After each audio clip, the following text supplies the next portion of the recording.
TV 24 news ವಾಹಿನಿಗೆ ಸ್ವಾಗತ.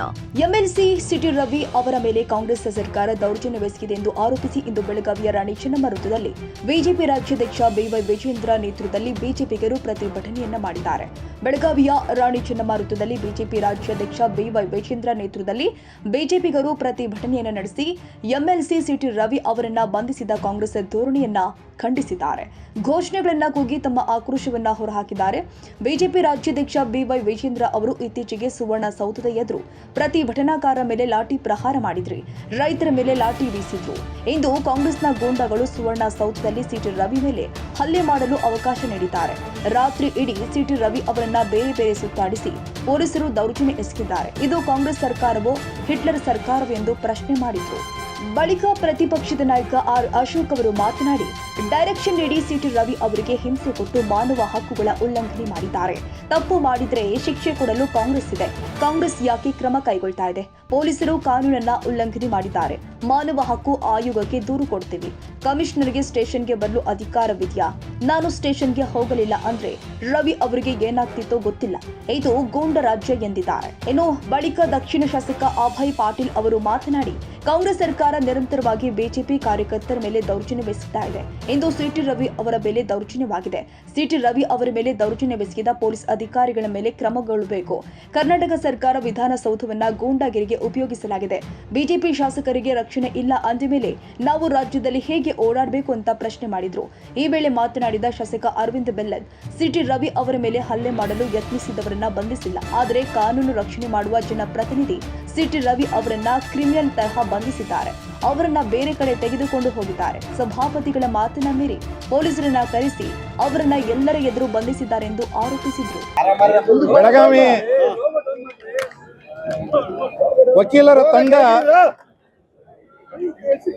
ಇವತ್ತು ಸಿಟಿ ರವಿ ಅವರ ಜಾಮೀನಿನ ಕುರಿತು ವಾದವನ್ನು ನಾವು ಮಂಡಿಸಿದ್ದೀವಿ. ಬಹುತೇಕ ಕರ್ನಾಟಕ ರಾಜ್ಯ ಸರ್ಕಾರ ನಡೆದುಕೊಳ್ತಾ ಇರುವಂತ ರೀತಿ, ನಿನ್ನೆ ಸಂಜೆ 6:30 ಗಂಟೆಗೆ ಅವರನ್ನ ಅರೆಸ್ಟ್ ಮಾಡಿ without any lawful reasons they have taken him to different places. He has been physically assaulted, he has been emotionally attacked, and he has been secluded from everybody and made him to sit alone. ಅದಲ್ಲದೆ ಅವರ ತಲೆಗೆ ಗಾಯ ಆಗಿದೆ ಅನ್ನುವಂಥ ವಿಚಾರವನ್ನು ನಾವು court ಮುಂದೆ ತಂದಿದ್ದೇವೆ. ನಿನ್ನೆ ಸಂಜೆ 6:30 ಗಂಟೆಗೆ ಅರೆಸ್ಟ್ ಮಾಡಿದಂಥವರನ್ನ ಇವತ್ತು ಮುಂಜಾನೆ 11 ಗಂಟೆಯವರೆಗೆ ಅವರಿಗೆ ಸರಿಯಾದ ಊಟ ಸಿಕ್ಕಿಲ್ಲ, ಅವರಿಗೆ ಸರಿಯಾದ ಔಷಧವನ್ನು ಕೊಟ್ಟಿಲ್ಲ. ಕಾನೂನನ್ನು ಕೈಗೆತ್ತಿಕೊಂಡು ಇವರೇನೋ ಒಂದು ಡಿಕ್ಟೇಟೋರಿಯಲ್ ರೂಲ್ದಲ್ಲಿ ಇದ್ದಾರೆ ಅನ್ನೋ ರೀತಿಯಲ್ಲಿ ಕರ್ನಾಟಕ ಸರ್ಕಾರ ಇವತ್ತು ವರ್ತನೆ ಮಾಡಿದೆ. ಆ ಎಲ್ಲ ವಿಚಾರಗಳನ್ನು ಕೋರ್ಟ್ ಮುಂದೆ ನಾವು ತಂದಿದ್ದೀವಿ. ಒಂದು ಹಂತದಲ್ಲಿ ಈ ಜನಪ್ರತಿನಿಧಿಗಳ ನ್ಯಾಯಾಲಯದ ಮುಂದೆನೇ ನೀವು ಹೋಗಬೇಕು ಅನ್ನುವಂಥ ಮಾತು ಬಂದಾಗ ನಾವು ಅದನ್ನು ಬಹಳ ಸಮರ್ಥವಾಗಿ ಅವ್ರಿಗೆ ಹೇಳಿದ್ವಿ. when this honorable court has got jurisdiction to accept the first information reports, when this honorable court has got power to commit the matter to the higher court, this honorable court can entertain our application for interim bail forthwith. ಯಾಕಂತ ಹೇಳಿದ್ರೆ ಅವರ ಆರೋಗ್ಯ ಸರಿ ಇಲ್ಲ, ಇಡೀ ರಾತ್ರಿ ಅವರು ಬರಲಿದ್ದಾರೆ, ಫಿಸಿಕಲ್ ಮೆಂಟಲ್ ಹೆರಾಸ್ಮೆಂಟ್ ಆಗಿದೆ, ಎಮೋಷನಲ್ ಹೆರಾಸ್ಮೆಂಟ್ ಆಗಿದೆ. he needs health care forthwith. ಮತ್ತೆ liberty of a human being is very important. Under article 194 of the Indian constitution, ಜನಪ್ರತಿನಿಧಿಗಳನ್ನ without permission of the speaker can't be arrested ಅನ್ನುವಂಥ clarity ಇದೆ. ಮತ್ತೆ offences ಅಲೇಜ್ ಮಾಡಿರುವಂಥದ್ದು 3 ವರ್ಷಗಳ ಶಿಕ್ಷೆ prescribe ಮಾಡಿದ್ದಾರೆ. ಆದ್ರಿಂದ ಈ ಕೋರ್ಟ್ಗೆ ಸಂಪೂರ್ಣವಾದಂಥ ಅಧಿಕಾರ ಇದೆ ಅನ್ನುವಂಥ ಮಾತನ್ನು ನಾವು ಕೋರ್ಟ್ ಗಮನಕ್ಕೆ ತಂದಿದ್ದೇವೆ. ನಮಗೆ ನ್ಯಾಯಾಲಯದ ಮೇಲೆ ತುಂಬಾ ಭರವಸೆ ಇದೆ. ನ್ಯಾಯಾಲಯ ನಮಗೆ ಆ ರೀತಿಯಾದಂಥ ಒಂದು ರಿಲೀಫ್ ಅನ್ನು ಕೊಡುತ್ತೆ ಅನ್ನುವಂಥ ಭರವಸೆಯಲ್ಲಿ ನಾವು ಇದ್ದೇವೆ. Let us wait for that. ನಮ್ಮ ಅಡ್ವೊಕೇಟ್ ಅವರು, ನ್ಯಾಯವಾದಿಗಳು ಎಳೆಯಾಗಿ ಯಾವ ರೀತಿ ನನ್ನ ಪೊಲೀಸರು ಸಿಟಿ ರವಿ ಅವರನ್ನ ಅರೆಸ್ಟ್ ಮಾಡಿದ ನಂತರದಲ್ಲಿ ಯಾವ ರೀತಿ ದೌರ್ಜನ್ಯವನ್ನು ಎಸಗಿದ್ದಾರೆ,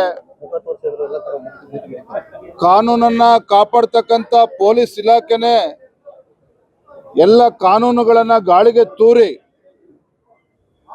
ಯಾವ ರೀತಿ ಅಮಾನವೀಯವಾಗಿ ನಡ್ಕೊಂಡಿದ್ದಾರೆ, ಎಲ್ಲ ವಿಚಾರಗಳನ್ನ ಎಳೆಯಾಗಿ ಬಿಡಿಸಿಟ್ಟಿದ್ದಾರೆ.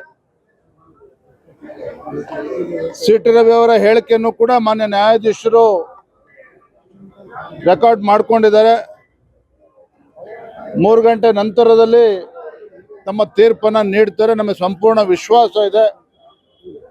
ಈ ಪೊಲೀಸರ ದೌರ್ಜನ್ಯ ಬಗ್ಗೆ ನ್ಯಾಯಾಧೀಶರಿಗೂ ಕೂಡ ಮನವರಿಕೆ ಆಗಿದೆ ಅನ್ನೋ ವಿಶ್ವಾಸ ನಮಗೆ ಸಂಪೂರ್ಣವಾಗಿದೆ. ಡೈರೆಕ್ಷನ್ ಮೇಲೆ ನಡೀತಾ ಅಥವಾ ಇಡೀ ಒಂದು ಪ್ರಶ್ನೆ ಪೊಲೀಸರು ತನಿಖೆಯ ಭಾಗವಾಗಿ ನಡೆಸಿದ್ದಾರೆ? ಡೈರೆಕ್ಷನ್ ಇಲ್ದೇನೆ ನಡೆಯೋದಕ್ಕೆ ಸಾಧ್ಯನೇ ಇಲ್ಲ. ಮಾನ್ಯ ಸಿ ಟಿ ರವಿ ಅವರು ತಮ್ಮ ಹೇಳಿಕೆಯನ್ನು ಕೂಡ ದಾಖಲು ಮಾಡಿದ್ದಾರೆ. ಅರ್ಧ ಗಂಟೆಗೂ ಸಹ ಏನು ಅವ್ರಿಗೆ ಫೋನ್ ಬರ್ತಿತ್ತು, ಪೊಲೀಸ್ ಅಧಿಕಾರಿಗಳು ಜೀಪಲ್ಲಿದ್ದರು, ಸ್ಕಾರ್ಪಿಯೋದಲ್ಲಿದ್ದರು. ಸಿ ಟಿ ರವಿ ಇದ್ದಂಥ ಸ್ಕಾರ್ಪಿಯೋದಲ್ಲಿ ಏನು ಪೊಲೀಸ್ ಅಧಿಕಾರಿಗಳು ಇದ್ರು, ಪ್ರತಿ ಅರ್ಧ ಗಂಟೆಗೂ ಡೈರೆಕ್ಷನ್ಸ್ ಬರ್ತಾ ಇತ್ತು. ಯಾರಿಂದ ಬರ್ತಾ ಇತ್ತು ಇದು ಕೂಡ ತನಿಖೆ ಆಗಬೇಕು. ಅದಕ್ಕೆ ಅಶೋಕ್ ಅವರು ಹೇಳಿದ್ದು CBI ತನಿಖೆ ಆಗಬೇಕು ಅಂತೇಳಿ. ಇವತ್ತು ಕಾಂಗ್ರೆಸ್ ಸರ್ಕಾರ ಕಾನೂನನ್ನು ದುರುಪಯೋಗ ಪಡಿಸ್ಕೊಂಡು ಜನಪ್ರತಿನಿಧಿಗಳ ಮೇಲೆ ಒಂದು ಪ್ರಹಾರವನ್ನು ಮಾಡ್ತಕ್ಕಂಥ ಏನು ಕೆಲಸ ಮಾಡಿದೆ, ಖಂಡಿತ ಇದು ಅಕ್ಷಮ್ಯ ಅಪರಾಧ. ಇದು ಸೂಕ್ತವಾಗಿರ್ತಕ್ಕಂಥ ತನಿಖೆ CBI ತನಿಖೆ ಆಗ್ಲೇಬೇಕಾಗ್ತದೆ. ಭೇಟಿ ಮಾಡಿದಾಗ ಸಿ ಟಿ ರವಿ ಅವ್ರನ್ನ ನಾನು ಇಲ್ಲಿ ಭೇಟಿ ಮಾಡಿದಾಗ ನಾನು ವಿಜಯೇಂದ್ರ ಅವರು ಸಿ ಟಿ ರವಿ ಅವರಿಗೆ ಇಲ್ಲಿನ IR ಅಧಿಕಾರಿ, ಜಿಲ್ಲಾ ವರಿಷ್ಠರು, ಪೊಲೀಸ್ ಅಧಿಕಾರಿ ಫೋನ್ ಮಾಡಿ, ಸಾರಿ ಸರ್, ನನಗೆ ಒತ್ತಡ ಇದೆ, ಪೊಲಿಟಿಕಲ್ ಒತ್ತಡ ಇದೆ, ದಯವಿಟ್ಟು ನನ್ನ ಮೇಲೆ ಏನು ಬೇಜಾರು ಮಾಡಿ ಅಂತ ಹೇಳಿರೋದೆ. ಇದಕ್ಕೆ ಸ್ಪಷ್ಟವಾಗಿ ಪೊಲಿಟಿಕಲ್ ಆಂಗಲ್ ಇದೆ ಅನ್ನೋದು ಸ್ಪಷ್ಟವಾಗಿ. ಈ ವೇಳೆ ಸಾವಿರಾರು ಸಂಖ್ಯೆಯಲ್ಲಿ ಬಿಜೆಪಿ ಪದಾಧಿಕಾರಿಗಳು ಮತ್ತು ಕಾರ್ಯಕರ್ತರು ಭಾಗಿಯಾಗಿದ್ದರು. ಕನ್ನಡಿಗರ ಮೆಚ್ಚಿನ ನಿಮ್ಮ ಟಿವಿ 24 ಕನ್ನಡ ನ್ಯೂಸ್ ವಾಹಿನಿ ಇದೀಗ ಟಿವಿಯಲ್ಲಿ ಲಭ್ಯ. ಕರ್ನಾಟಕ ಮತ್ತು ದೇಶ ವಿದೇಶದ 360 ಡಿಗ್ರಿ ಸುದ್ದಿ ಹಾಗೂ ಉತ್ತರ ಕರ್ನಾಟಕ, ಬೆಳಗಾವಿ, ಬಾಗಲಕೋಟೆ, ಧಾರವಾಡ, ಹಾವೇರಿ, ಗದಗ, ಬಿಜಾಪುರ ಜಿಲ್ಲೆಯ ಕ್ಷಣ ಕ್ಷಣದ ವಿವರವನ್ನ ಪಡೆಯುವುದಕ್ಕೆ ಟಿವಿ 24 ಕನ್ನಡ ನ್ಯೂಸ್ ವಾಹಿನಿಯನ್ನ ಲೈಕ್ ಮಾಡಿ, ವಿಡಿಯೋಗಳನ್ನ ಶೇರ್ ಮಾಡಿ, ಕಮೆಂಟ್ ಮಾಡುವ ಮೂಲಕ ನಮ್ಮ ವಾಹಿನಿಗೆ ಸಹಕಾರ ನೀಡಿ ಮತ್ತು ಚಾನೆಲ್ ಅನ್ನ ಸಬ್ಸ್ಕ್ರೈಬ್ ಮಾಡಿ. Thank you.